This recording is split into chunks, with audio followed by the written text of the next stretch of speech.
धन्यवाद सभापति महोदय, आपने मुझे बोलने का मौका दिया।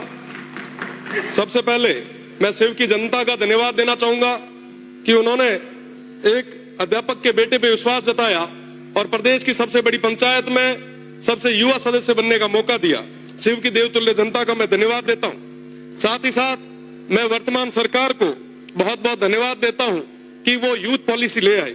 घुमंतुओं और अर्ध घुमंतुओं के लिए पट्टे की व्यवस्था आपने की, जैसा कि पहले मैंने निवेदन किया था, इस सदन में मांग उठाई थी, उस पे काम हुआ, मैं उसकी बधाई देता हूं। साथ ही साथ राइजिंग राजस्थान एक सफल आपका आयोजन रहा, मैं उसकी भी आपको खूब खूब बधाई देता हूं। साथ ही साथ राइजिंग राजस्थान में हम सभी को जाने का मौका मिला, उसके एमओयू के बारे में पढ़ने का मौका मिला।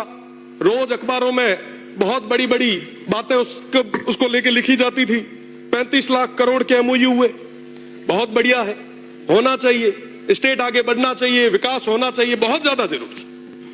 और जब उसके अंदर देखा कि 35 लाख करोड़ के एमओयूज में और क्या क्या है, तब पता चला कि साहब 28 लाख करोड़ तो हमारे अक्षय ऊर्जा के हैं। बहुत अच्छी चीज है, सब स्टेट में ऊर्जा तो होनी चाहिए। अगर आप वेस्टर्न राजस्थान से ऊर्जा उत्पादित कर रहे हो, ये तो वाकई बहुत बड़ी चीज है, मैं इसके लिए धन्यवाद देता हूं। पर साहब, इसकी कीमत कौन चुका रहा है? इसकी कीमत आज के समय में वो सीमांत के लोग चुका रहे हैं। उस अक्षय ऊर्जा के नाम पे आप जितनी भी बिजली जनरेट कर रहे हो, आप बताएं कि इस स्टेट को क्या मिल रहा है उसके बदले। पावर ग्रिड से हम आंध्रा को, तेलंगाना को, बाहर देश के अलग अलग राज्यों को बिजली दे रहे हैं। क्या हमारे किसानों को पूरी बिजली आज हम दे पा रहे हैं क्या? पेल घर में ना जिका चीज की जरूरत है वही तो पूर्ति आप कराओ। आज के समय में हमारे किसानों को कहीं बिजली नहीं मिल पा रही। जो जमीन थोड़ी बहुत बची थी, ओरण और गोचर, उसको भी आपने पूरे तरीके से मल्टीनेशनल कंपनीज के चरणों में रख दिया। आज पूरे किसान बहुत ज्यादा परेशान है, पर उनकी बात कोई नहीं कर रहा। विकास की बात आई, हमने सोचा कि साहब मैन्युफैक्चरिंग यूनिट यहां लगेगी, खूब सारे युवाओं को रोजगार यहां मिलेगा। कई सारे लोगों ने तो कहा कि साहब विकास तो आपके वेस्टर्न राजस्थान में बरस जाएगा, आप देखो क्या होता है। वही सपने हमें दिखाए गए जो रिफाइनरी आई उस समय हमें दिखाए थे। हमें कहा गया साहब ये आने वाले समय में दुबई बनेगा, जैसे शेखों के पास में रॉयल्स रॉयस की गाड़ी है वैसी आपके पास भी होगी। यहां पे अपार संभावना है। बदले में क्या हुआ? आज भी वो पश्चिमी राजस्थान, वो सीमांत के लोग वहीं खड़े। आज पुनः वैसे सपने उन भोले भाले लोगों को दिखाए जा रहे। उनको बताया जा रहा है कि साहब आपके यहां रेवेन्यू जनरेट होगा, विकास होगा। साहब सौर ऊर्जा का जो एक प्लांट लगता है ना, लगने के बाद में 2 गार्ड के अलावा तीसरा आदमी नहीं लगता हुआ। और रही बात दूसरी, पहले वो प्लेट साफ करने के लिए एक आधा कोई आदमी लगाया करते थे, आजकल तो उसका भी रोबोट आ गया। और वहां पे पूरे तरीके से वन्य संपदा थी, उसको पूरे तरीके से खत्म कर दिया गया। अभी महाराज जी कह रहे थे लंपी की बात, पिछले लंपी के दौर में हमने भी खूब सारा प्रयास किया। गाय हम सभी के लिए पवित्र है, भगवान रूपी है।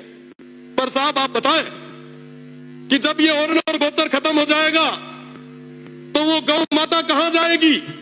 आज उसकी बात कौन कर रहा है? पिछले दिनों भैया गांव में ओरण पे अनैतिक तरीके से, अवैध तरीके से वो अलॉटमेंट हो रहे थे। हमने मांग उठाई, वो लड़ाई लड़ी, बदले में क्या? मुकदमे। क्या मुकदमों से डरा दोगे? क्या मुकदमों से दबा दोगे?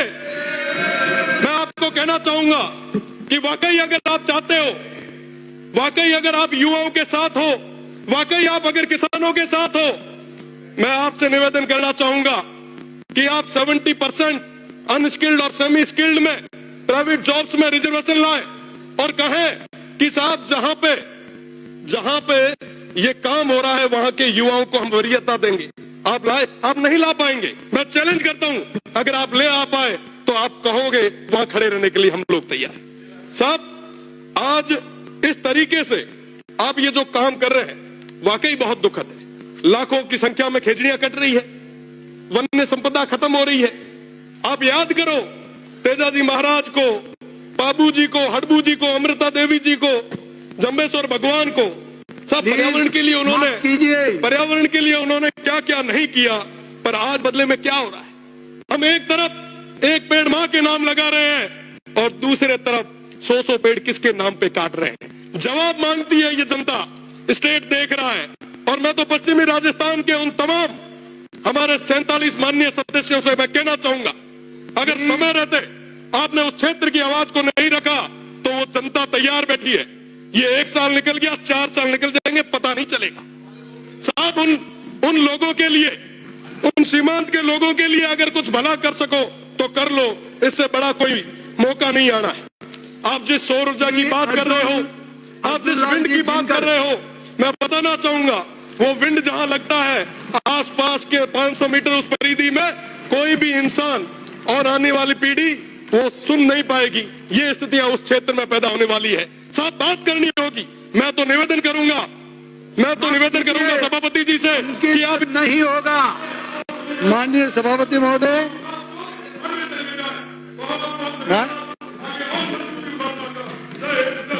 माननीय सभापति महोदय, मैं महामहिम राज्यपाल महोदय श्री हरिभाऊ जी बागड़े के इस अभिभाषण की प्रशंसा भी करता हूं और समर्थन भी